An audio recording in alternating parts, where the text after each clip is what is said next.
Come, all you moonshiners, if you want to hear about the kind of booze that they serve around here. Boom. Welcome back to Barley and Hops. I'm George. And as always, it's wonderful to have you guys here, and it's always good to be here with you. So, subscribe, share us with your friends, and like the video. Thanks. All right. We just did a video on fermentation. Maintaining temperature in a ferment, and we threw a few tips out there about fermenting. What we're working on right now, and this is something I wanted to stop and share with you because it's so interesting, and it's one of those times that I'll dip into a recipe that I don't normally do.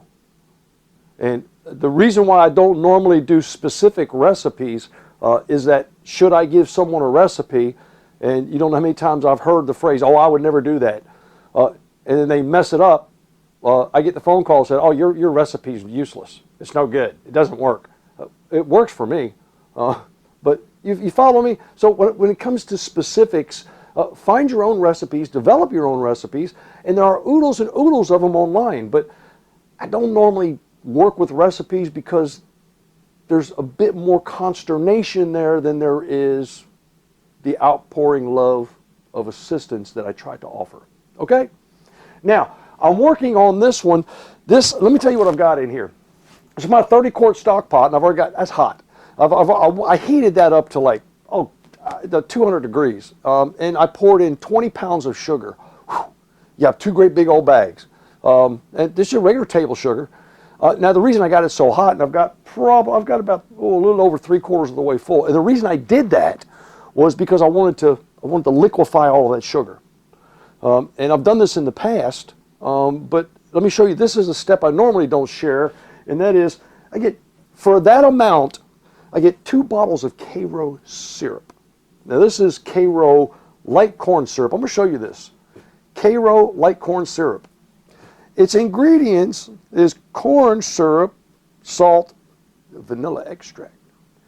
And that's what I'm looking for. See, I could add vanilla bean. I don't want to do that. I want to get a little bit more of a ferment. This will ferment just as well. It's a syrup, and it's sugar-based corn. I'm not looking for the corn flavor, which, oh, by the way, I don't even know what corn tastes like. If someone out there could tell me. There's a lot of things in the world you eat. You go, oh, yeah, it tastes like chicken. Everybody knows what chicken tastes like. But if you put something in your mouth, someone says, that tastes like corn, you've really got nothing to compare it to. You know what I mean? To me, corn has a texture and a little sweetness, and that's about it. But enough said about that. So I'm not looking for any kind of the corn texture or flavor. I'm really in search of that hint of vanilla that's in there. So I just open these up, and I get 2 of these. This one is a 32 ounce, 1 quart, 0.95 liters. And I just pour these directly into that water. That'll survive. Shit. And if you want to get that out real quick, of course, squeeze the bottle, or you can always submerge the bottle first and let it get real nice and hot, and it'll all come out real easy. And there's one. I'm not even going to test the gravity, because I know that my hydrometer will probably sit straight up. The gravity in this is going to be so super elevated. And the reason it's going to be super elevated is because, stop and think about it, a pound of sugar in a gallon of water is about 32 to 36 gravity points. All right? I've got 20 of those in here, and there's more than likely 4 gallons, maybe 5 gallons of water in here. So that is a super high gravity. And now I'm adding some corn syrup. This is Karo. And that means that, now, believe it or not, there's some people that will throw yeast in here and then complain about why I want to ferment. There is a point where your gravity is the environment that you create for your yeast. Remember, the water is a natural medium that it's necessary for life, okay? And it's necessary for things to happen in life. And if you reduce that water to such a level that there's not enough there, your yeasts are not capable of going through their metabolic phase and start to do anything. So they'll just sit there and wait. It's an inhospitable environment.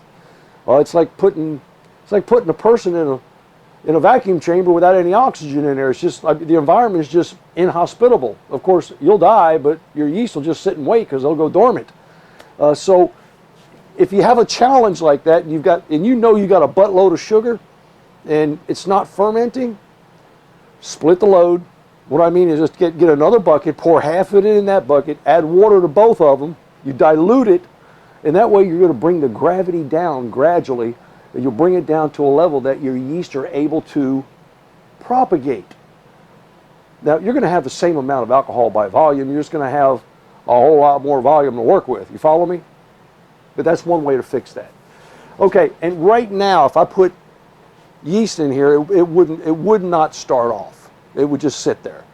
Same thing if you put yeast in straight into honey. Honey's a natural microbial. And there's not enough water in there for your yeast to do anything. Okay? Okay, good. Now, another note about, let me stir this up so I can get this all good and mixed. Another note about yeast. Your yeast are capable, if you put them in there, Mark and I had this long discussion, and he was right too. And I agreed with him. If you put yeast in there, it's at 120 degrees, will your yeast propagate? That's the question. Will they thrive? Well, certainly. It's not too hot. You may have a hard time getting it going, but they will. Oh, and then they'll take off and go nuts. But remember, above a certain temperature, you start to stress those yeasts. Now, you're not going to kill them off until you get somewhere around 135, 140-ish or so, or maybe even a little bit higher, but that will kill off your yeast because, we go through what's pasteurization. I think pasteurization is 145 degrees for 10 minutes or 20 minutes. That's how they pasteurize milk. And what that does is it kills off any of the microbes that are in it so that it doesn't go bad. Pasteurization. So, yes, your yeast can survive in a very wide range of temperature, but what you're looking for is optimal performance out of your yeast. So remember, if it gets too low, they go dormant, they go, I'm done, I'm out of here. If it gets too high, they just go absolutely batshit, and they start creating that off odor, those off gases, and now they're doing something you did not intend them to do. So work with your temperatures within your kettle or your fermenter. Now, is it okay to pitch yeast at 110 degrees? Yeah, it's okay, but make sure you allow that fermenter to cool down. Because as it cools down, your yeast will get into a normal routine, okay? Don't leave it at 110 degrees. But we normally pitch below 90. As soon as it gets 90 or starts to drop below 90, throw the yeast in. You'll be more than happy at that point. Okay, well, I got that mixed up. I'm not going to be able to mix that much more than that. So what's left? What is left to do? Well, we've checked our pH, and I started off at 5.2. I know that has probably drastically changed. I know that. So what I need to do now is I need to separate this into my 3 fermenters. I'm going to make 18 gallons of this vanilla hyped sugar wash. And so I'm going to split that into my 3 fermenters, and then I'm going to add water. And once I add my water, I'll check my pH again, and I'll adjust that by using citric acid, or if you got a lemon, just squeeze a lemon in it. There's a bunch of different things you could use. But you want to adjust your pH to about 5.2. You see, your yeast are looking for an acidic environment to thrive in, as opposed to what they call a base or an alkaline environment. In that environment, if it's a base above 7, what you have is you have the capability at that point for many, many other microbes to start to formulate and to start to propagate on their own, and then they start to compete with your yeast, and you don't want that to happen. So you create an environment that is more healthy for yeast than it is for anything else. Okay? There. All right, now I'm going to separate this in there, and then what I'll do is I'll use what? Yes, I'll use my hydrometer. Now, I have another bag of sugar on standby, and may need to use just a little bit of it, probably not much. But my point is that once I put this into my 3 buckets, or my 2 buckets and my 1 fermenter, I'll add the water and I'll check the gravity, and I'll adjust that to 1.090, which brings me to right around 13% alcohol by volume should it ferment completely. All right, so bear with me, I'll be back shortly. Okay, I've tested my pH in here. Just like I told you, I knew that there would be an effect. My pH rose up dramatically to about 6.8. So it took me about a half an ounce of citric acid in my larger fermenter, and I've got that down now to 5.2.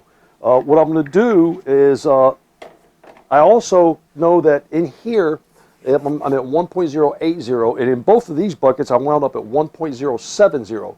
So what does that mean? Now, I can leave it as is and ferment. My hands are sticky, and ferment like it is, but what I want to do is I want to bring that up. So I've got probably a half a gallon of water in here, and I don't mind increasing the volume just a little bit, but what I'm going to do is I'm going to add maybe 2 pounds of sugar. See, I only want to bring it up 20 more gravity points in each one of these, and maybe 10 more gravity points here. So this is sort of like that dance between volume of water and amount of sugar. I'll put about 2 pounds of sugar in here, and I'll make a really, really thick sugar slurry, but I'm going to heat this up. And the warmer I get this, the better off I'll be, because I'll be able to liquefy all that sugar. So I'll have like a slurry of sugar, and I'll pour that in there. Then I'll do my gravity test. And of course, I'll have to adjust my pH in those as well. Okay. Now here we are. We are 1.090, 1.090, 1.090, and right around that 5.3, 5.1, and 5.2 on my pH. I'm well within my limit. I'm in good shape. Now, now it's just time. Yeah, I keep my yeast nutrient in a mason jar. You know those small packets, those little silica gel packets that you get in a bunch of stuff that just absorbs moisture? I like to drop one of those. I keep that in there. It keeps it from any moisture you get. You know what I'm talking about. Okay.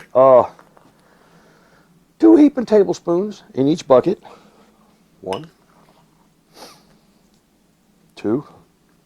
Now, I'll get questions about this 1,000 times. How much do I put? If you're putting 2 tablespoons in 5 gallons, how much do I put in 10 gallons? Yep, 4. All right. These are about 6 gallons each. It's not that critical or specific. There you go. And my next addition is, of course, my yeast. I do the same. And so I keep my yeast in a mason jar. I put a couple of silicon packets in there, and that just absorbs any moisture that could be in the jar. Now, in this particular case, see, I'll use 2 tablespoons of nutrient to 1 tablespoon of yeast. Normally it's about 60 grams for a 5-gallon batch, but I'm like, what the hell? You can underpitch yeast, meaning you don't have enough. Will it work? Absolutely. I mean, you put 1 grain of yeast in there, will that work? Absolutely. It will take forever for it, because it will start to multiply and pump off daughter cells, and then those daughter cells pump off other daughter, it will take forever for that one cell to create enough to make a colony that will consume all of those sugars to make alcohol. So you can underpitch. But what happens if you put too much in? There is, of course, a point of ludicrousy, but 1 tablespoon in about 5 or 6 gallon bucket is perfect for me. It's enough to ensure that I get a good, healthy colony, because I'm looking for at least, on average, in 5 grams, you've got about 15 billion yeast cells. That's a bunch.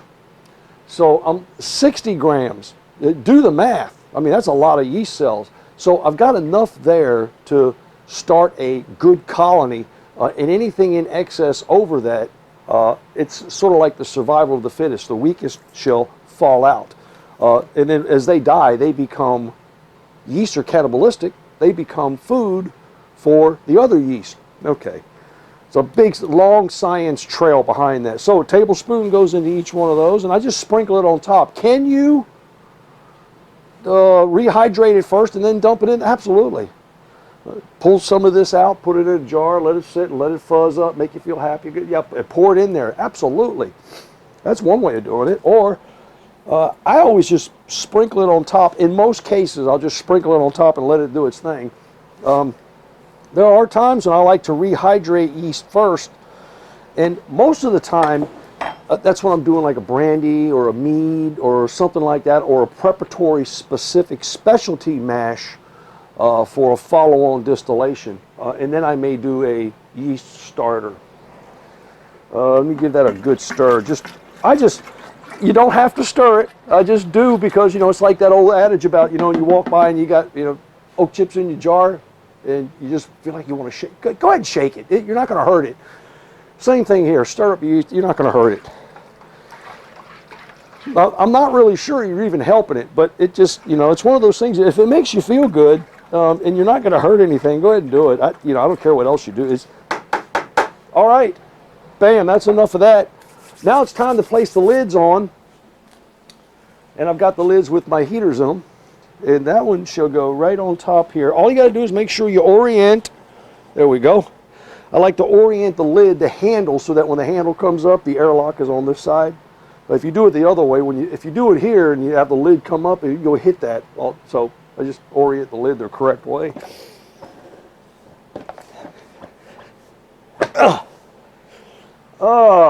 In adding that water, when I did that, I actually used a hose. And I do it from a pretty decent height, which actually oxygenates my wash at the same time, which is a really good thing to do at the very beginning. Remember, you need oxygen for your yeast to go through their anaerobic phase, and their aerobic phase, and then after that, once that oxygen is all depleted and used up, they go through their anaerobic phase. So do the same thing, and I'll get that oriented the correct way. Okay, those lids click on there pretty tight, because if not, guess what? Yeah, you have a leak, and I won't see no bubbles, and then I can claim it's not for, there we go, down that road again. This is the lid for my fermenter. Voila. I've got this plugged in already. I'm going to plug these two in and slide these aside and allow those to get going. Now, within a few short hours, I should have some activity going on, and I'll allow this to go. Now, how long does it take for a fermentation? Another never-ending question. My answer is normally until it's finished. That's how long. That's exactly how long it takes, until it's done. Keep this in mind. If you have an adequate amount of fermentable sugars, somewhere in the neighborhood of 1.070 to 1.090, somewhere in that neighborhood, it'll take about 7 to 10 days. That's a pretty good average. If you've got, let's say you take a 6-gallon bucket or 5-gallon bucket, you put 2 pounds of sugar in there, and then you add yeast in it, it'll be done tomorrow or the next day. It'll be done. And then you'll wonder, what did I do wrong? You just didn't have enough sugar. It doesn't take long for the yeast to eat that little bit. Okay? And let's say, for instance, you got that 5-gallon bucket and you put 16 pounds of sugar in there, and you manage to get it to ferment, if it even gets started. But when it does, on day 22, it's still fermenting. Well, guess what? You've got so much fermentable sugars in there, it's going to take a long time for the yeast to get through it. So your fermentation time has a direct connection to the amount of fermentable sugars. You see, that's why in the distilling community, we always say, it's average about 7 to 10 days. It all depends, 7 or 10 days. A lot of things have an effect on that. Temperature, pH level, how much fermentable sugars are in it. But instead of going through all that, we just say anywhere between 7 to 10 days. If you're with everybody else in the community. If you're one of those outliers and you're using 16 pounds and 5 gallons, it's going to take forever. If you're on the other end and you say, I'm just going to put 2 pounds in it and let it go. 2 days, you're going to be wondering what happened. It's done already. There's nothing else you can do. Add more sugar. Bring up the next question. Can you continue to add sugar? You sure can. That's called staged fermentation. You know, every time the fermentation gets down to, your gravity gets down to near zero, you add another pound or two of sugar, increase the gravity and let it go down again, and continue to do that to try to bring your alcohol by volume up. What happens? All right, folks, watch this. Alcohol by volume, okay, and gravity.